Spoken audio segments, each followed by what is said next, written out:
Welcome to Tool Tech Geek. When working with tools and small parts, one of the biggest problems is how to organize things. So I use many things, some trays or other organizers, but I kind of didn't like any of them. I usually put things on the table all spread out, and then it's hard to put it back and store it in the same place. So I decided to try to solve that problem by having a storage system that in a way is like spreading things on a table, but then you can put it back together and move it around if need be. So the thing I came up with is a series of trays that stack on top of each other. Maybe this has been done before, but I couldn't find any online, like on the thingiverse or anything like that. Maybe it didn't look hard enough. But these are trays that stack, which does exist. But not only they stack, they also slide a little bit. So you can find things, or you can just lay them on a table or something. So, and I'll show you a little bit some details of the design. My first attempt was these ones that are a little too shallow, and also they don't slide very well, so I did some refinements in making it the right size and with the right action. So these are 3D printed, and I'm gonna zoom in into the maybe the details, the mechanism. So the stacking, the way it works, let me get more light here. So the way it works, it has a, on the bottom it has a bit of a extension there, and on the top it grabs that from the next tray, and then it's such that there's a stop. Let me get this in focus. So there's also a little edge here, so they stop, so they can be all lined up. So that way you can stack them up and get them aligned.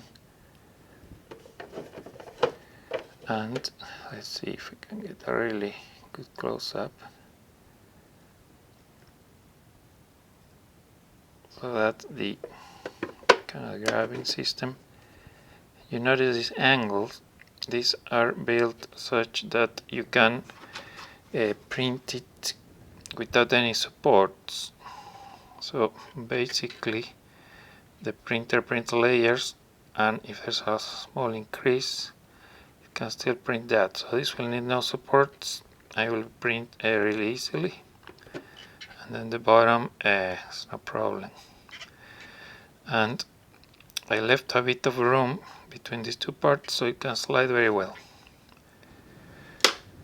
So that's the big kind of idea here. Nothing too fancy, but I really like, let me get this in focus. I like how they slide and stack. So you can have basically things organized a little bit by theme. So maybe these are bits, and then here I have pivots and the thread lock for pivots. Here I have pocket clips. Here I have things like drill bits or this axle thingies. So basically it's not super divided into little compartments, because I don't think those work very well for me, because you kind of need to guess how many compartments you're gonna use.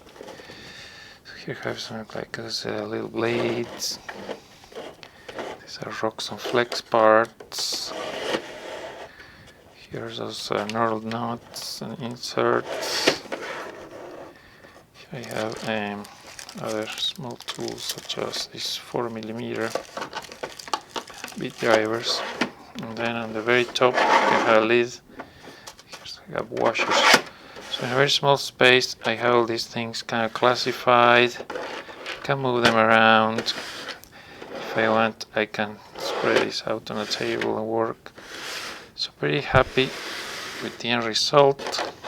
I printed this in the Bamboo Labs printer, and the only gray filament I found recently in Micro Center was a silk gray, and it looks very pretty. I just want a regular gray, but I didn't have, so I got this silky one that's kind of more fancy.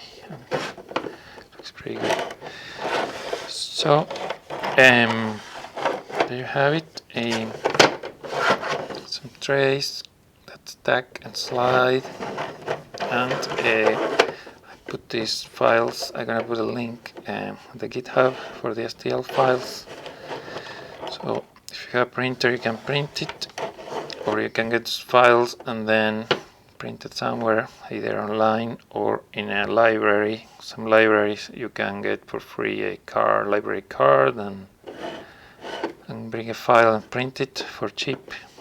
The filament uses about 90 something grams per one of these trays, which is approximately like $2.50 per tray. So it costs something, but pretty cheap though. It's like something you'll buy at a dollar store or such. So wanted to share that. Thank you for watching.